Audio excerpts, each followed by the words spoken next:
Find this out? I got tagged in a post on Instagram, so I found it out. Social media tells you everything. Yeah, my mom texted me short thereafter. We always ask the day after, ask Coach about things that maybe showed up on tape that didn't show up live during the game. Today we talked about the blocking in front. You make the pick and you start the return, but there's blockers in front of you too. Like, are you aware of that in the moment, what guys are doing in front of you? No, I wasn't. I went back on film and saw Cam. I actually thought during the play, I didn't know who it was, but I thought we were going to trip over each other. I kind of stumbled a little bit, but no, it's not even something you really prepare for, but it worked out. Guys were blocking, and yeah, it was awesome. On the first pick, Coach talked about you being in the second window when you picked out. Can you tell me what he's talking about when he says that? So it was a 3-by-1 set, I believe, and the third receiver ran across my face. I let him go because the quarterback was looking for the second guy coming on across her on a dig route. So I was bypassing that third guy to jump in front of that second window. So that I could, because I knew they were trying to go for a first down, so I just jumped in that second window. And like the scout team had done that play multiple times last week, and we actually got gashed on it. I missed it every single time they ran it, I think. And so it was, as soon as we got in the game, I kind of felt what was happening and was prepared for it. Good time to get it right. Oh, yeah. Can you talk about? Go ahead, Rusty. I always, after watching it live, I always go back and watch the broadcast, and it never fails that when they talk about you, they mention obviously your track career. But you feel like you've grown past that now, that you're a football player who has track accolades instead of vice versa? Yeah, I felt like most of the time before I was a track guy that played football, and trying to get away from that and just be, I don't know, be a football guy when I'm at football and a track guy when I'm at track. I don't know.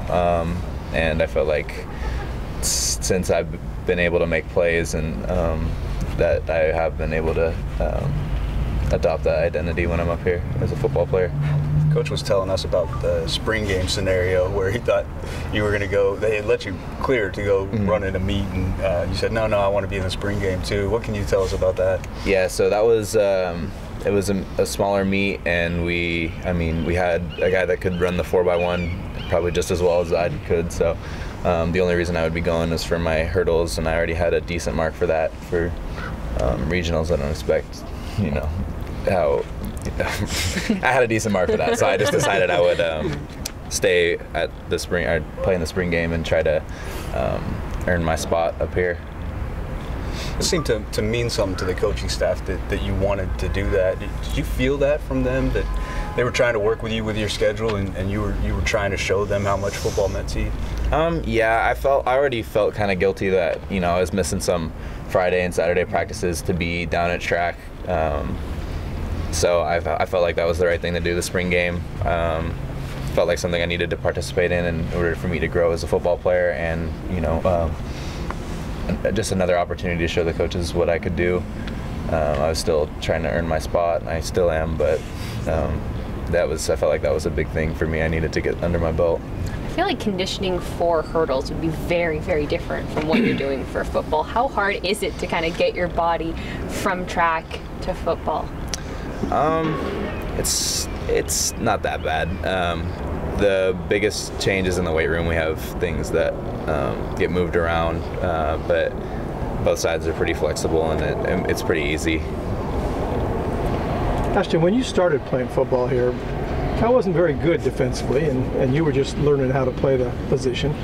Can you just talk about the growth the program's made, especially on the defensive side, and how surprised or impressed you are by what you guys have become and what you've been able to do?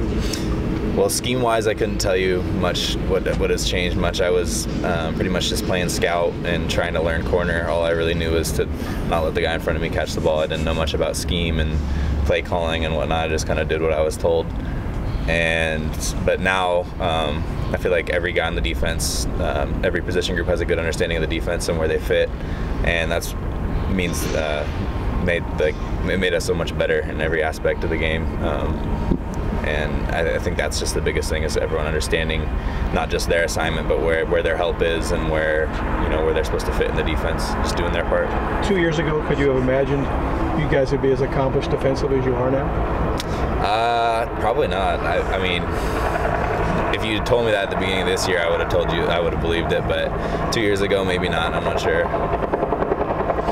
Can you walk us through that final offensive play Colorado had where you kind of did build the field all the way to the end to pass down? Yeah, so he had actually done a good job of looking me off, and I started to break to my right, and then he loaded back, and I saw him release into his to my left, and I thought I was in trouble, but Elijah did a good job jamming him at the line, and I was able to get over there, and I knew it was 4th down, so I figured I'd try to tip it away, because if I had caught it and fell, it would have just been the same thing as a punt.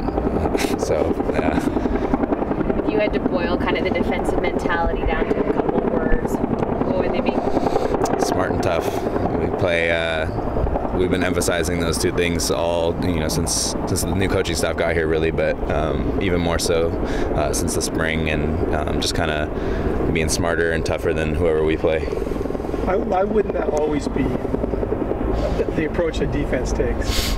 Or what's the difference at all? You know what I'm saying? Yeah, I'm not sure. I just, like I said before, we're so much smarter this year. Just like the smallest things that you might not even think of, and they make an emphasis of them, and kind of just make sure that we all, again, know where we fit and what our responsibilities are on every play. How do you teach being smart? Teach being smart. I think it's just like people's dedication, if they're maybe not getting it as fast as another person, being willing to spend some more extra time, I know GA gets in there, Gerald Alexander, my position coach, he gets in there about 5:30 or 6 in the morning, and so guys who maybe aren't catching on quite as fast can spend a couple more extra hours just, going over film and understanding those things, and I think, everyone's commitment to the team and doing things extra like that has really been the difference. Justin said there was a real eagerness among all you guys on defense to just show you could be better and to learn and sort of soak up the knowledge they were going to give you. Yeah, I think another big thing for us this year was just everyone is excited when when someone else makes a play. There's no one's selfish. Everyone wants success for the team, and I think that's really shown up. When Elijah got his pick, every single person was running down the sideline, wanting to be the first one to congratulate him, and that's something that's definitely changed this since the new coaching staff has come in, and something that's made the world of difference. What's it kind of like going through your second week of game prep for Stanford? I'm not sure yet. We'll see what it looks like, but we felt like we had a good game plan before, and I think we'll probably still go off of that. Maybe coaches have a little extra time to scheme some things up, and we'll see what happens. Coach Wilcox said with Coach Alexander on the road, he's heading into the DB's room, and you guys might be wishing for GA to come back. Yeah, we had that once earlier this year, and he called it Tell the Truth Mondays, where he kind of told us the hard truth about our game, some of the things that we can improve on, good or bad, and it was good. I think that for me it kind of opened my eyes to some things that I could do better, and I think it did the same for a lot of guys. Stanford's been a power running team for 6 or 8 years now, and suddenly they're throwing for 300 yards every game. Can you talk about the change they've made, sort of reinventing themselves on offense, Costello and Arcega-Whiteside as a receiver? I think that that's something that us as DBs are looking forward to. We face similar things to that each week, and so it'll be a little bit more familiar for us. I wanted to ask you, I think this was the Oregon State week, when you're in the protocol, instead of just sitting back there and even taking mental reps, you're like going through it. You're talking to DBs who aren't there and calling out plays.